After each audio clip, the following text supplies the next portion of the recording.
Помня как ми каза вярвай, гледаше ме в очите, а зад гърба ми пишеше липсваш ми на други типове. Кълна се бях ти крепост, бях ти дом и щит, а ти превърна любовта ни в ефтин хит. Сърцето ми е студено, пълно с гняв и дим. Всяка твоя лъжа, още един куршум в мен.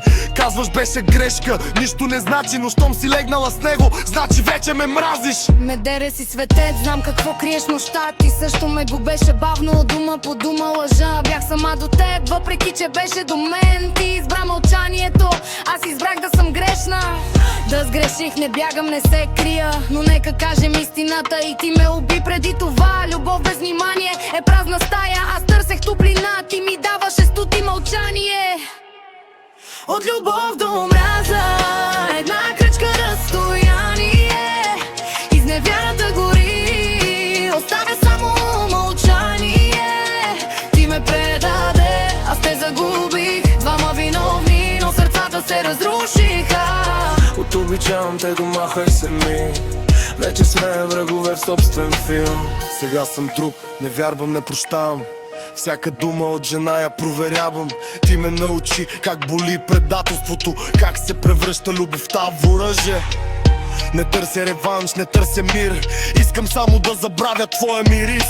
Но нощем още те виждам в съня и мразя факта, че още ме боли това. И аз плащам цената, не мисли, че съм цяла. Кармата не спи, връща всичко на куп без пощада. Да сбърках пътя, да прекрачи граница, но любовта ни беше рана, не приказка. Сега съм силна, но не щастлива. Свободна, но самотата ми е присъда. Ако можех назад, би говорила повече, но времето не прощава, само взема. От любов до омраза, една крачка разстояние. Изневята гори, оставя само мълчание. Ти ме предаде, аз те загубих. Двама виновни, но сърцата се разрушиха. Това не е приказка, няма хепи енд, само уроци написани с гняв и с фалшив акцент. Мъж и жена, два гласа във ветна болка. Любовта умря, но омразата още говори.